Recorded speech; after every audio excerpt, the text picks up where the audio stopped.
قرآنا عربيا لعلكم تعقلون نحن نقص عليك أحسن القصص بما أوحينا إليك هذا القرآن.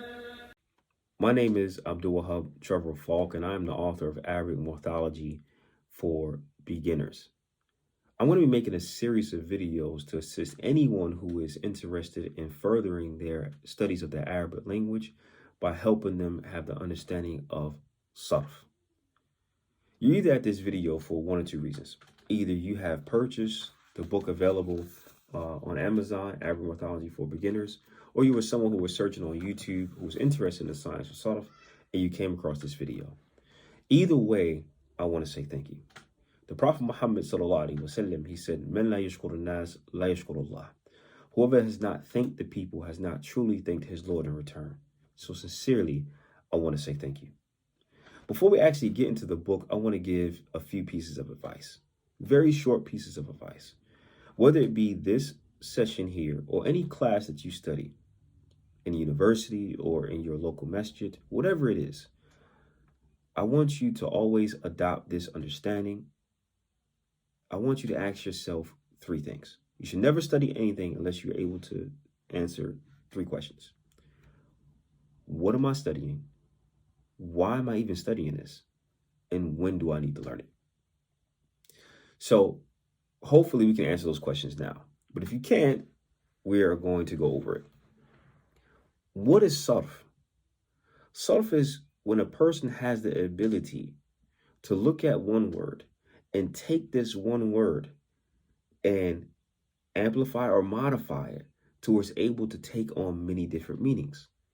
Also, to look at another word and take it also back to its root, or to put it on a different scale and to say, well, it meant this one in this case, but now it means this. So I'll give you an example.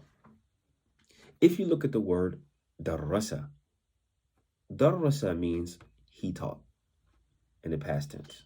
In the present tense, we express that by saying yudarrisu, he is teaching. The ism fa'il, the one who is doing this, we call him a what for those who know Arabic?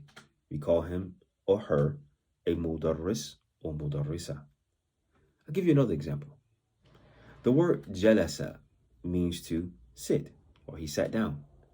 But if I put this word on a scale of af'ala, and we're going to explain all this later on, but if I put this word on a scale of af'ala, it becomes ajlasa, which now means to make someone sit. My whole point is understanding the science of sarf. You're able to look at one word and have the ability to change it and modify it, whereas now it's able to take on a plethora of meanings. And hopefully by the time you finish this book, you'll be proficient in that particular science. We have tackled our what, but now we're actually going to go over the why. Why should we even study this? There's a myriad of reasons I can actually give you as to why you should study the science of Sarf. However, I think one reason is going to be pertinent to everybody. And that one reason is it enables the person to have a clear, proper understanding of their faith. If I was to give you a religious text to a beginner or to even maybe to an intermediate, if I was to give them a religious text that did not have any vowels, a lot of us would actually struggle with it. And what happens with the science of Sarf and knowing how words are used in the morphology of words, it helps the person become a more fluent reader. It helps them see why certain words were chosen in lieu of other words. And sometimes we may come across a text where this may have multiple meanings depending upon what scale is used. I'm going to mention something here that's quite interesting. We know the hadith, for an example. I'm not going to turn this to a religious class, but I just want to mention an example. We know the hadith where the Prophet Muhammad sallallahu alaihi wasallam, he said everyone has a jinn with them. And it was asked to him, even you, O Messenger of Allah? He said, even me. And there's one word that's used in Arabic that actually the scholars, they differ over. The Prophet Muhammad ﷺ, he says, yes, even me. However, Allah subhanahu wa ta'ala has given me the ability over my jinn, hatta And one narration mentions aslama, another narration mentions aslimu, which honestly has two different meanings. The first meaning is that hatta aslama, until my jinn became Muslim. The second meaning, hatta aslimu, is until I became safe from their harm. So we're still left with, when should I study the science of Sarf? Okay, I understand the what and I understand the why, but when should I study the science of Sarf? In all candor, I don't think someone who is just learning the Arabic alphabets, learning the science of Sarf, is going to be more harm than good. Someone who has a very basic understanding of how the Arabic language works, Arabic grammar, then I think this person can start to introduce themselves to the science of Sarf. One book I recommend in particular, prior to this one, is just the Medina Arabic course, but book one. Once you finish book one, you should know what a harf jar is. What happens when I add this word to this sentence? All right. Also, knowing what mudaf ilayh. Also knowing sifa mawsuf. Completing book one in its entirety. Once you do that and have a basic understanding of how this works, I think a person can introduce themselves to the science of Sarf. So that's enough for a preliminary. I don't want to talk everybody to death. However, let's jump straight in to the science of Sarf and how do we use verbs and conjugations. I'm very excited. I hope you guys are excited too. In the Arabic language, verbs fall on patterns, and some people refer to them as scales. Verbs either are 3 letters, they are 4 letters, they can be 5 letters, they can be 6 letters, and so on and so forth. Okay? But we're going to start off with very, very, very basic. We're going to start studying the 3-letter verbs. In the Arabic language, verbs that consist of 3 letters have 3 options. What do I mean when I say 3 options? Either this verb is going to follow the pattern of fa'ala, or is going to follow the pattern of fa'ila, or is going to follow the pattern of fa'ula. If you notice on the chart and on page 1, we have fa'ala.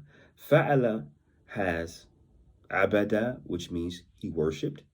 It has jalasa, which means he sat down, which has darasa, which means he studied, which has talaba, which means he ordered or he to seek, he sought, or you have the word khalaqa, which means he created.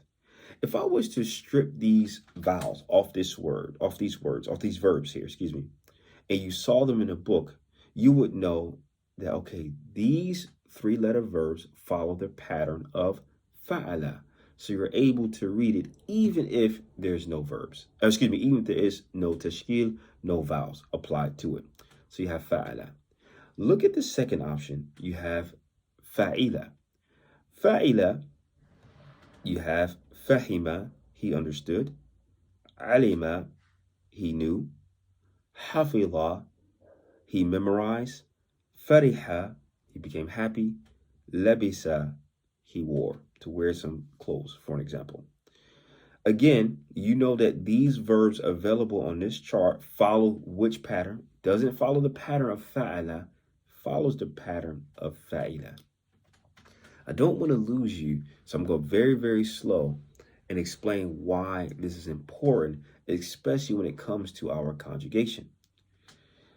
The third option here, when it comes to 3-letter verbs, you have fa'ula.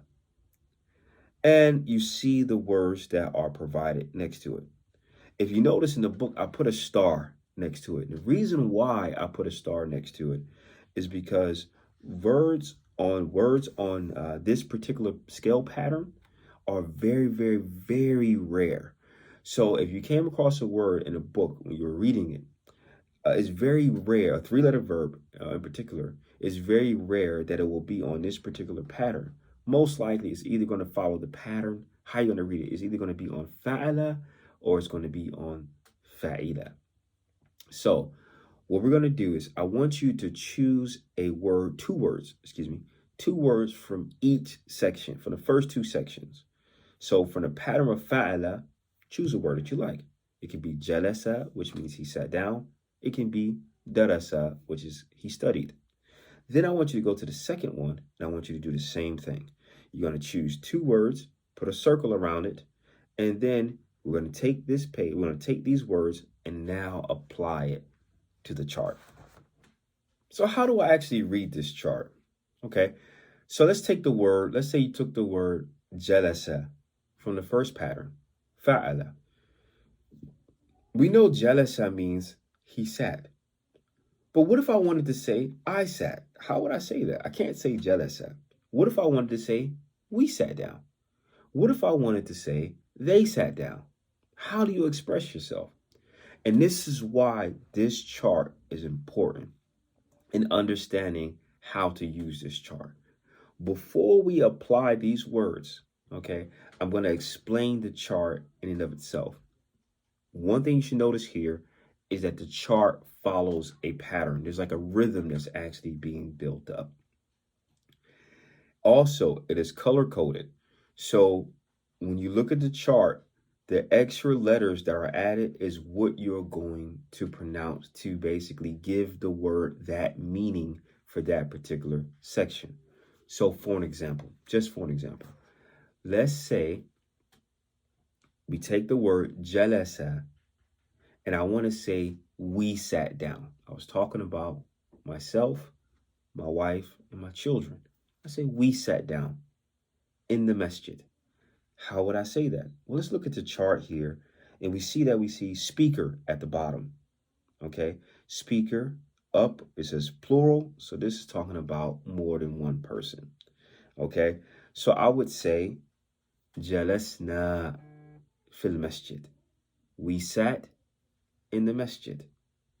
Okay, I can't say jalasa fil masjid if I'm talking about more than one person. Okay, so I just hope you got an idea. Okay, don't get confused. If you need to stop or replay that part, that's fine. All right, and we're going to basically be going very, very slow.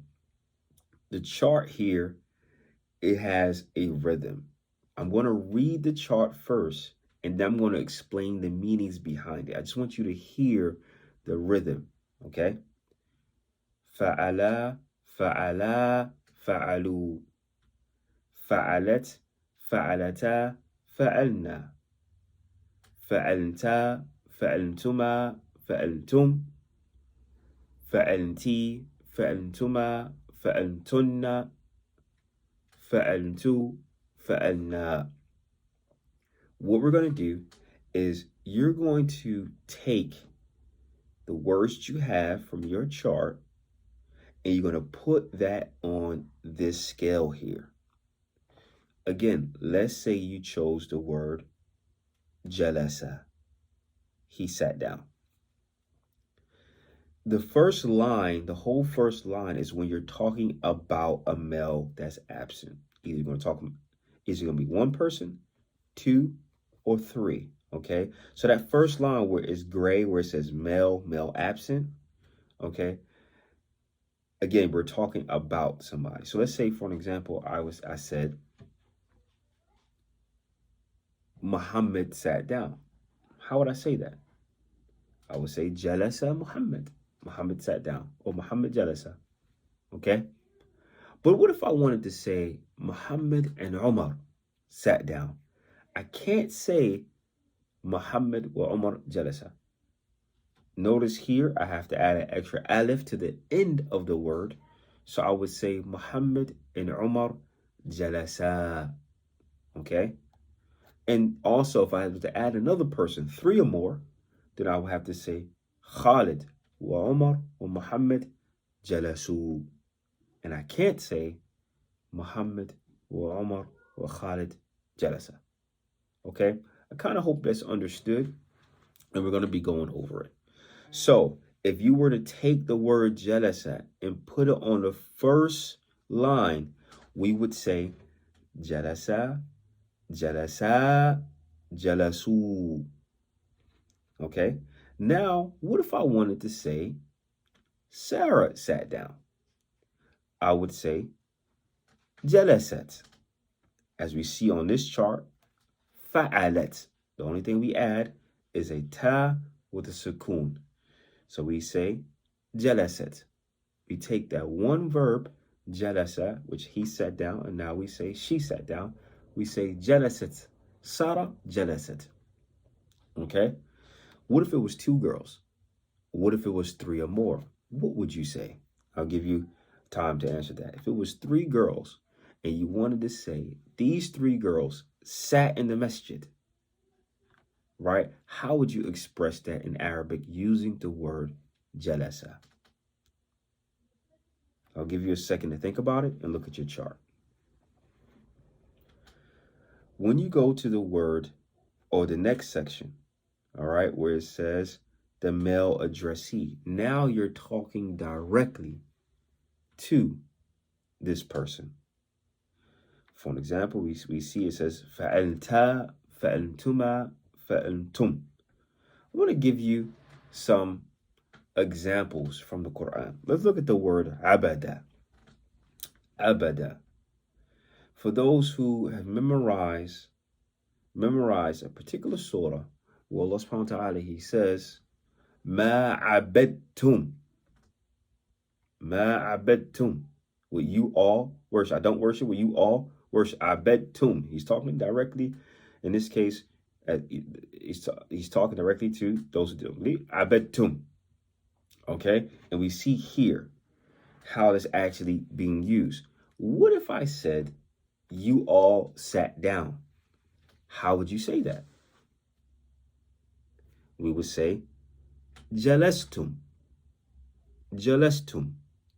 So now what we're going to do is we're going to take one verb from the first pattern and we're going to apply it. So we're going to take the word jalasa and put it on the scale here, on this pattern here. Jalasa, jalasa, jalasu. Jalasat, jalasata, jalasna. Jalasta, jalastuma, jalastum. Jalasti, jalastuma, jalastunna. Jalastu, jalasna. Okay?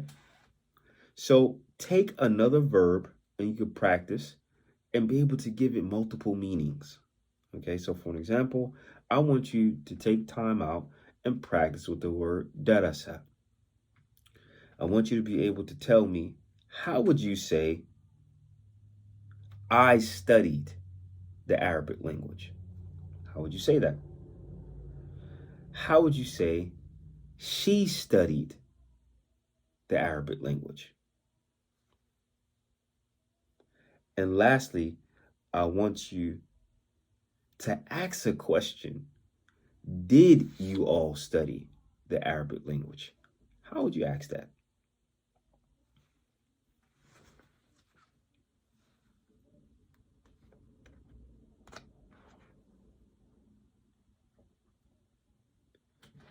Okay, so moving forward, when we come to the three-letter verbs in the Arabic language, we said that the three-letter verbs can follow three patterns. Either the verb is going to be on the scale of fa'ala, or it's going to be on the pattern of fa'ila, or it's going to be on the rare pattern fa'ula. We will only cover the first two. We understand what fa'ala means. We understand how to use the chart fa'ila. When we go to the chart fa'ila, it is the same way. The endings for the past tense verbs, they never change. Again, the endings for the past tense verbs never change. I do not care how long the verb is. You can give me a verb that is 1,000,000 letters long. If I want to say I did it, I'm going to add a to at the end. Okay? If I want to say we did it, however long that verb is, I'm going to add a na at the end. If I want to say she did it, I'm going to add a ta with a sukoon at the end. Okay? So the endings never change. Again, take a word from the second pattern of fa'ila and you're going to apply it to this chart. So let's take the word حفظ together. How do we conjugate it? حفظ, حفظا, حفظوا, حفظت, حفظتا, حفظنا, حفظتا, حفظتما, حفظتم, حفظتي, حفظتما, حفظتن, حفظتو, حفظنا. If you look at the bottom of this page, I actually gave you an example. أنا فهمت الدرس. أنا فهمت الدرس. أنا فهمت الدرس. I understood the lesson. So my question to you is, what if I said we understood the lesson? How would I express that? How would I express she understood the lesson? And also, I have a question for you all. How would you express did you all understand the lesson? Okay. So again, we're going to make a quick review, and we're going to end with the 3-letter verbs and for the first lesson of Sarf today. So again, verbs in the Arabic language, it could be 3, 4, 5, 6, and so on and so forth. All right. But the verbs that we're going to cover today are in the pattern with 3-letter verbs. They're either going to follow the pattern fa'ala, fa'ila, or fa'ula. Okay. Fa'ala, fa'ila, or fa'ula. Very quick. Which pattern does darasa follow? Also, which pattern does alima follow? Which pattern does fahima follow? So you're able to go back to your chart and follow along. Another thing what I want to mention too, at the back of your book, you have a glossary, as I previously mentioned. When you go to the glossary, okay, when you go to the glossary, the first thing you see, it says Project Moatman's vocabulary list. You see a list of verbs that follow the same scale of fa'ala. They follow the same scale of fa'ala. So let's say you didn't just want these words. Maybe you want the word sajada, he prostrated. Now practice with that. How do you say I prostrated? Also, let's look at the word, maybe, I don't know, let's say he hit. We say daraba. How would you say she hit? Darabat. Okay?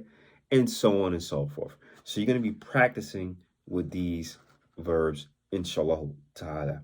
If you have any questions or certain things are not clear, please comment in the video below and we'll answer them as fast as possible, inshallah ta'ala, and possibly make another video for clarity, inshallah.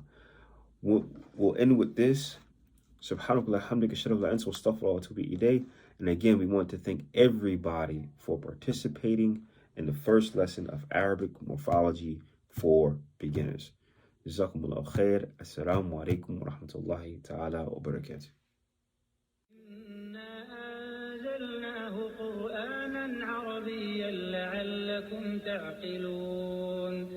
نحن نقص عليك أحسن القصص بما أوحينا إليك هذا القرآن